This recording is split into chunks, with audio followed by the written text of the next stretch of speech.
ಬಂಧನದಲ್ಲಿ ಸಿಲುಕಿ ರವಿ ಹೃದಯದಿಂದ ರವಿ ಹಸ್ತದವರೆಗೂ ಊಟ ನಿದ್ರೆಗಳ ಲಕ್ಷ್ಯವೂ ಇಲ್ಲದೆ ಯಾವ ಕಿತ್ತೂರಿನ ಮೇಲೆ ಹಾರಾಡುತ್ತಿರುವ ಆಂಗ್ಲನ ಧ್ವಜವನ್ನು ನೋಡಿ ಅದನ್ನು ಕೆಳಗಿಳಿಸುವ ಕನ್ನಡಿಗರಾರೂ ಇಲ್ಲವೇ ಎಂದು ಕಣ್ಣೀರಿಡುತ್ತಿರುವ ಆ ಮಹಾತಾಯಿಯ ಮಹದಾಕಾಂಕ್ಷೆಯನ್ನು ಈಡೇರಿಸಬೇಕೆಂದು ಮತ್ತು ದಿನದಿಂದ ದಿನಕ್ಕೆ ಒಂದೊಂದಾಗಿ ನಮ್ಮ ಸಂಸ್ಥಾನಗಳನ್ನು ಹಿಡಿದು ನಮ್ಮ ಸ್ವಾತಂತ್ರ್ಯವನ್ನೇ ಕಬಳಿಸುತ್ತಿರುವ ಆ ಆಂಗ್ಲರನ್ನು ನಮ್ಮ ಕನ್ನಡ ನಾಡಿನ ಎಲ್ಲೆಯಿಂದಲೇ ಓಡಿಸಬೇಕೆಂಬ ಮಹತ್ವಾಕಾಂಕ್ಷೆಯಿಂದ ತಮ್ಮಲ್ಲಿ ಸೈನಿಕರ ನೆರವನ್ನು ಯಾಚಿಸಲು ಬಂದಿದೆ. ಬಸವಣ್ಣನವರೇ, ಯಲ್ಲಣ್ಣನವರೇ ಹಾಗೂ ಗಜವೀರರೇ, ನೀವೆಲ್ಲರೂ ಸೈನಿಕರ ನೆರವು ನೀಡಬೇಕೆಂದು ತಮ್ಮಲ್ಲಿ ಪ್ರಾರ್ಥಿಸಿಕೊಳ್ಳುತ್ತಿದ್ದೆ.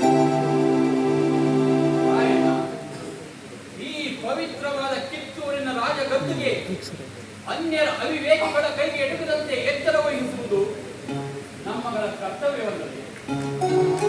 ಸಾಮ್ರಾಜ್ಯದ ಉಪ್ಪುಂಡು ಅದರ ಋಣ ತೀರಿಸದಿದ್ದರೆ ಅಂತಹ ಜನ್ಮ ನಾಯಿಗಿಂತಲೂ ಕೀಳಲ್ಲವೇ?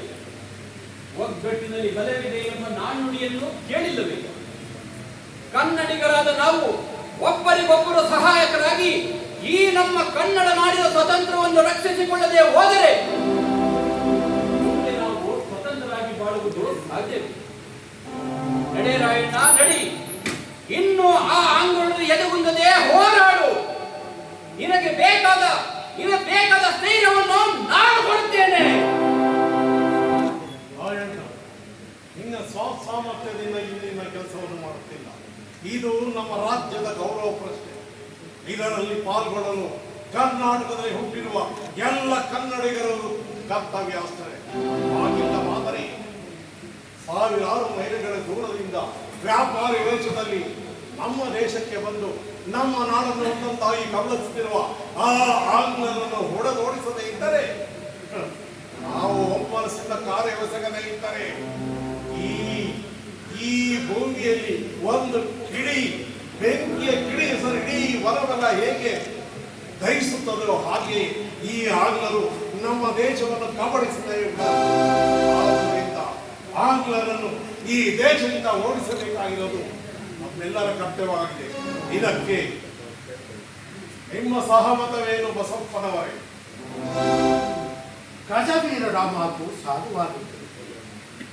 ನಮ್ಮ ಕರ್ನಾಟಕದಿಂದ ಮಾತ್ರವೇ ಅಲ್ಲ, ಇಡೀ ಭಾರತ ಖಂಡದಲ್ಲೇ ಅವರನ್ನು ಏನು ಮಾಡುವುದು? ನಮ್ಮವರೇ ಕೆಲವರು ಅವರ ಬಾಲಪುತ್ರರಾಗಿದ್ದಾರೆ. ಒಡನೆಯ ಕಾವು ಕುಲವನ್ನೇ ನಾಶ ಮಾಡೋದು ಸಿದ್ಧವಾದದ್ದು.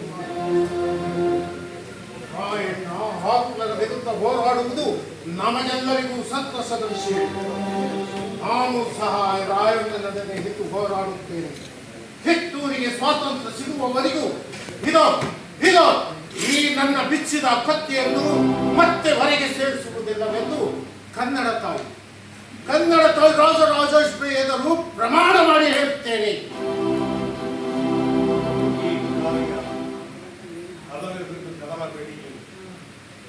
ಈ ಕಾರ್ಯದಿಂದ ಯಾರು ಹಿಂಜರಿಯಬೇಕು.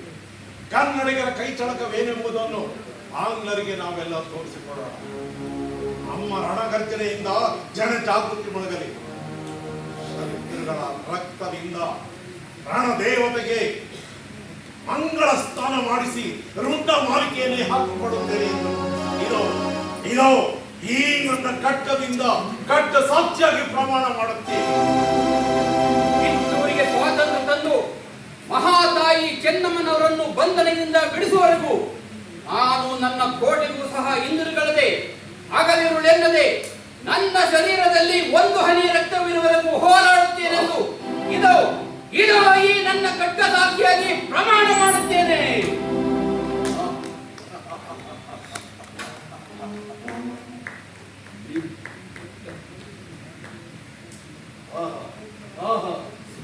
ನಿಜವಾಗಿಯೂ ನೀವೆಲ್ಲರೂ ನನ್ನ ಸಹೋದರರು. ಒಬ್ಬ ಪಾಳ್ಯಗಾರ ಮತ್ತೊಬ್ಬ ಪಾಳ್ಯಗಾರರನ್ನು ವಂಚಿಸಿ ತಮ್ಮ ರಾಜ್ಯವನ್ನು ವಿಸ್ತರಿಸಲು ಹೊಂಚು ಹಾಕುತ್ತಿರುವ ಇಂತಹ ಸಮಯದಲ್ಲಿ ನಮ್ಮ ನಾಡಿನ ಹಿತಕ್ಕಾಗಿ ತಾವು ಸಲ್ಲಿಸುತ್ತಿರುವ ಈ ಸೇವೆಗೆ ನಾವು ಚಿರಋಣಿ. ನಿಮ್ಮ ಸಹಾಯವನ್ನು ನಾನು ಆ ಜನ್ಮ ಪರ್ಯಂತ ಮರೆಯಲಾರೆ. ನಿಮ್ಮೆಲ್ಲರ ಸಹಾಯ ನನಗೆ ಇರಬೇಕಾದರೆ ಇನ್ನು ಮುಂದೆ ನಮಗೆ ಸೋಲೆಂಬುದನ್ನೇ ನಾವು ಕಾಣಲಾರೆವು. ಮತ್ತೊಂದು ವಿಚಾರ, ಈ ಯುದ್ಧದಲ್ಲಿ ಯಾರೂ ನಡುವೆ ನುಗ್ಗಬಾರದು. ಏಕೆಂದರೆ ಶತ್ರುಗಳು ಸುತ್ತಲೂ ಆವೃತರಾಗಿರುತ್ತಾರೆ.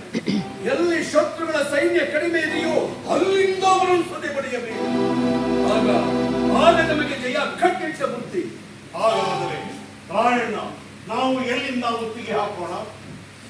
ಅದರಲ್ಲಿ ಇಲ್ಲೇ ಹತ್ತಿರದಲ್ಲಿರುವ ಹಾಗೂ ಅವರ ಸೈನ್ಯ ಕಡಿಮೆ ಇರುವ ಹಾಳಕ್ಕೆ ನುಗ್ಗಿ ಮೊದಲು ಅವರ ಕಚೇರಿಯನ್ನು ಕೈವಶಪಡಿಸಿಕೊಳ್ಳುವ. ಏಕೆಂದರೆ ಅವರು ಯುದ್ಧದ ಭೀತಿ ಕನಸಲ್ಲಿಯೂ ಕಾಣದೆ ನಿಶ್ಚಿತರಾಗಿ ಮಲಗಿರುತ್ತಾರೆ. ಅಲ್ಲಿ ನಮಗೆ ಜಯ ಖಂಡಿತ. ಮತ್ತೊಂದು ವಿಷಯ, ಈ ಯುದ್ಧದಲ್ಲಿ ಆಂಗ್ಲರ ಹೆಂಗಸರು ಮಕ್ಕಳು ಸೆರೆಸಿಕ್ಕಿದರೆ ಅವರಿಗೆ ಯಾವುದೇ ವಿಧವಾದ ನೋವು ಆಗದಂತೆ ಅವರನ್ನು ನಮ್ಮ ಅಕ್ಕ ತಂಗಿಯಂತೆ ನೋಡಿಕೊಂಡು ಅವರನ್ನು ಮರ್ಯಾದೆಯಿಂದ ಖಂಡಿಸಿ, ಆ ಆಂಗ್ಲರು ತಪ್ಪು ಮಾಡಿದರೆಂದು ಏನು ಅರಿಯದ ಹೆಂಗಸರ ಮಕ್ಕಳಿಗೆ ಶಿಕ್ಷೆ ಇದೆ. ಅವರನ್ನು ಶಿಕ್ಷಿಸುವ ಹಕ್ಕು ನಮಗಿಲ್ಲ. ನಮ್ಮ ಗುರಿ ನಮ್ಮ ದೇಶ ರಕ್ಷಣೆ ಒಂದೇ ಆಗಿರಲಿ. ನನ್ನದೊಂದು ಸಲಹೆ. ಹೇಳಿ. ಆಂಗ್ಲರನ್ನು ಸದೆಬಡಿಯುವಾಗ ಅವರಿಂದ ಯಾವುದೇ ರೀತಿಯ ತೊಂದರೆಯಾಗದಂತೆ ನೋಡಿಕೊಳ್ಳಬೇಕು.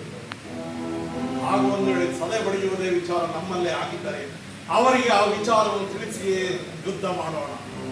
ಹೇಳಿಗಳಂತೆ ಕಳ್ಳತನದಿಂದ ಯುದ್ಧ ಮಾಡುವುದು ಸರಿಯಲ್ಲ. ಮಲಗಿರುವ ಕೇಸರಿಯನ್ನು ಹೊಡೆದು ಹಾಕುವುದು ಹೇಡಿಗಳ ಲಕ್ಷಣ. ಕೇಸರಿಗಳನ್ನು ಎದ್ದು ನಿಲ್ಲಿಸಿ ಅದರೊಡನೆ ಯುದ್ಧ ಮಾಡುವುದು ವೀರರ ಲಕ್ಷಣ. ಅದರಂತೆ ನಾವು ಅವರಿಗೆ ವಿಷಯವನ್ನು ತಿಳಿಸಿಯೇ ಯುದ್ಧ ಮಾಡೋಣ. ಹೌದು, ಗಜವೀರರ ಮಾತು ಸಾಧುವಾಗಿತ್ತು.